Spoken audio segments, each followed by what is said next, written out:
welcome back to my channel. After a long time I'm again here to restart up my YouTube videos regarding the biology subject of this second year PUC. So kindly I need your support for me to continue my videos as possible. So in the previous video, as per my videos, I have stopped the video of the chapter that is the molecular basis of inheritance. So till transcription I have uploaded my videos. So in today's class I am going to share the concept regarding the gene. So we all know that what is gene, because gene is the basic unit of the inheritance, right? So according to Mendel, we got to know that, or he defined gene. However, he didn't name that genes as a genes, as he gave the name factor. Yet we got to know that gene is nothing but the unit of inheritance which is capable of transferring the characters from generation to the generation, from parents to the offsprings. So as per Mendelian genetics, we got to know that the definition of gene is what it is. So as we are studying the chapter that is molecular basis of inheritance, we need to define the gene at the molecular level, right? So we can define the gene at molecular level as it is a segment of DNA which forms any kind of RNA.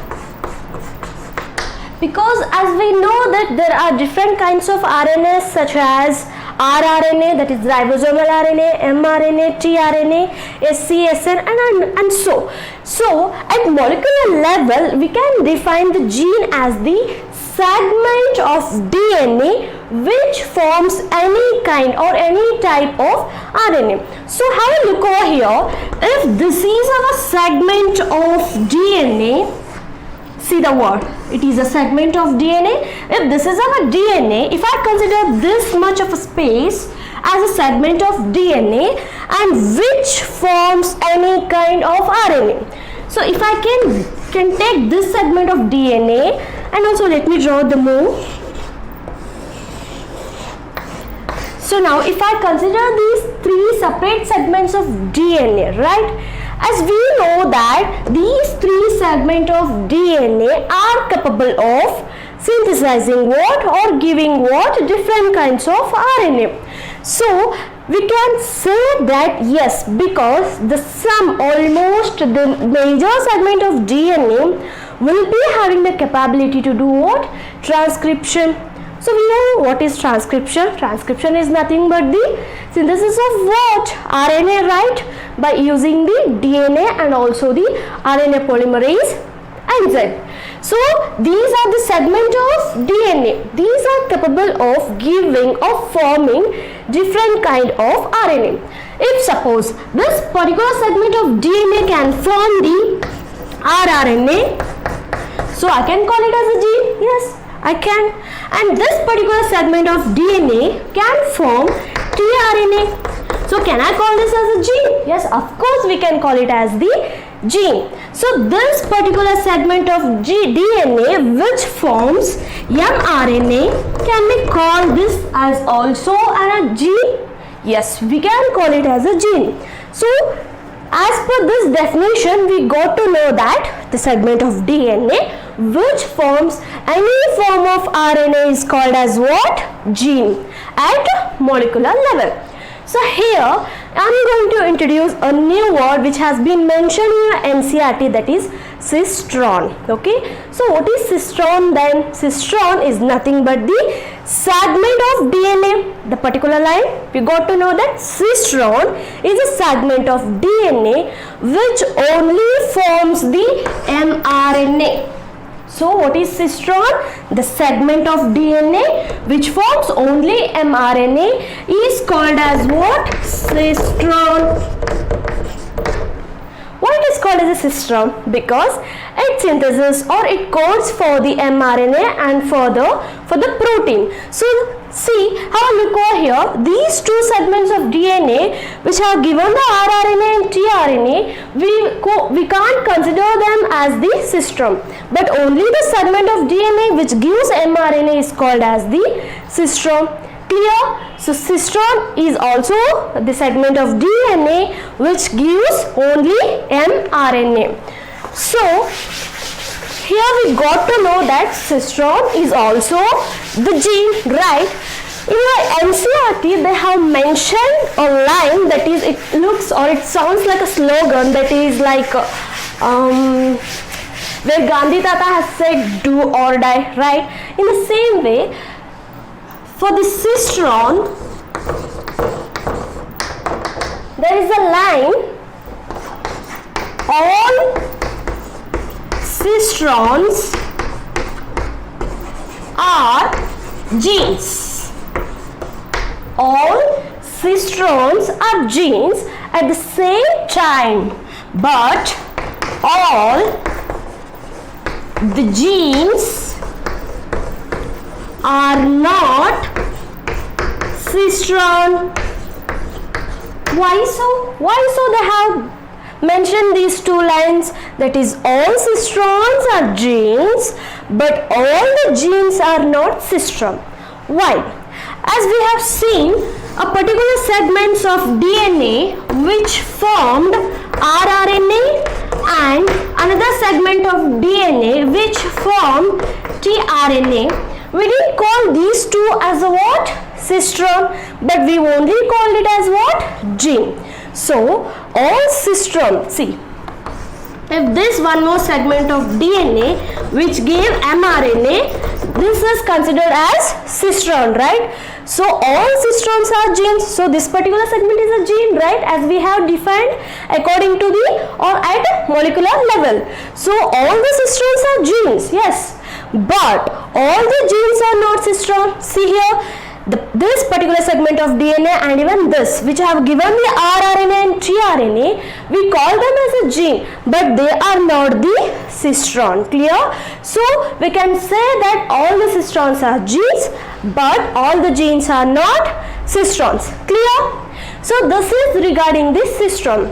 As we know that we have two different kind of levels at the organisms, that is the prokaryotes and the eukaryotes.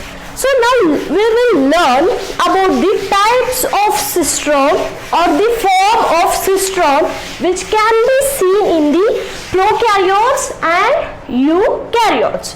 So cistron can be seen in two forms. Cistron, you already know that cistron, it is a segment of DNA which only forms which kind of RNA? That is mRNA. So cistron, in case of eukaryotes, we can see monocistron, whereas in case of prokaryotes we can see polycistron. As the word itself suggests that monocistron, it is nothing but the single cistron. Here the polycistron, it is nothing but the more or the multiple number of cistron. So as I said, there may be a question which can be asked in the form of MCQs. Which one is the characteristic feature of the prokaryotes? So they can give the options like polycistron, monocistron and other two anything. So coming to the monocistron, see, let me tell what is mean by the monocistron. As we have studied the transcriptional unit, right? See, have a look over here.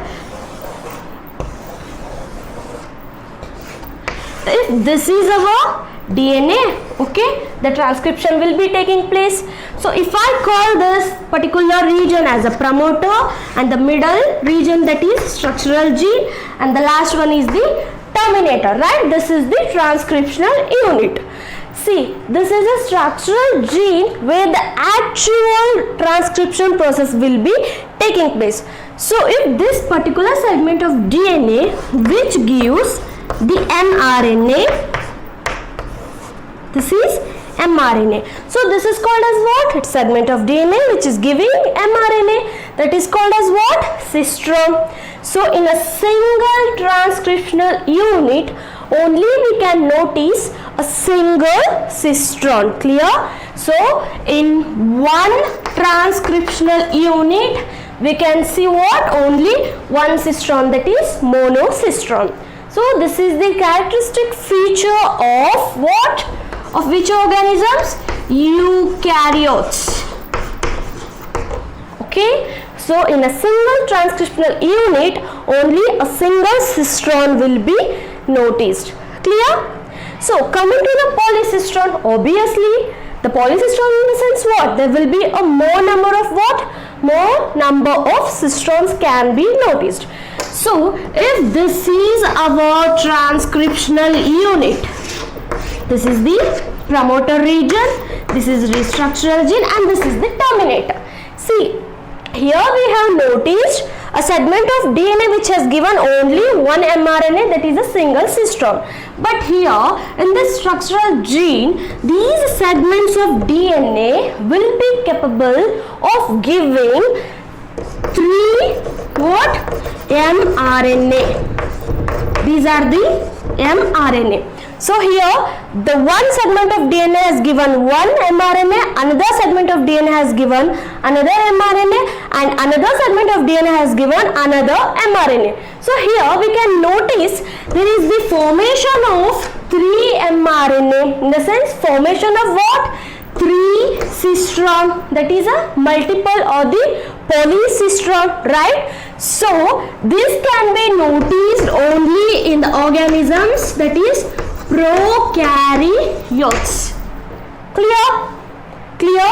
So it makes sense here. See, in a single transcriptional unit we can notice more than a 1 or a more than a 2 cistron. Clear? Here we have noticed in a single transcriptional unit only single cistron was there. Here in a single transcriptional unit we have noticed the more or the 3 cistron. Why 3? Why it should synthesis or why it should give 3 mRNA or 3 cistron should be seen at a time?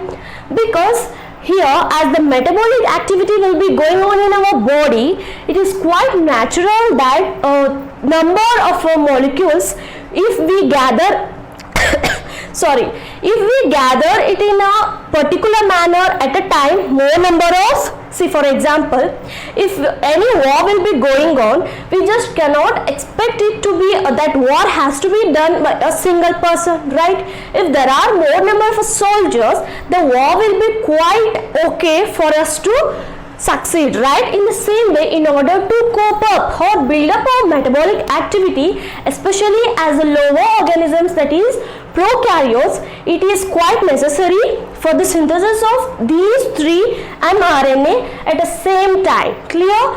So this is the difference or the definition of the monocistron and the polycistron. Clear? It is only regarding the synthesis of the mRNA. Clear? So let me finish this video to this topic, and in the next class let us study some more concept regarding the gene which carries the split gene and the regulatory gene. And if you find useful about, or if you can feel that my videos are useful for you, please subscribe and share it to your friends. Thank you one and all. Have a good day.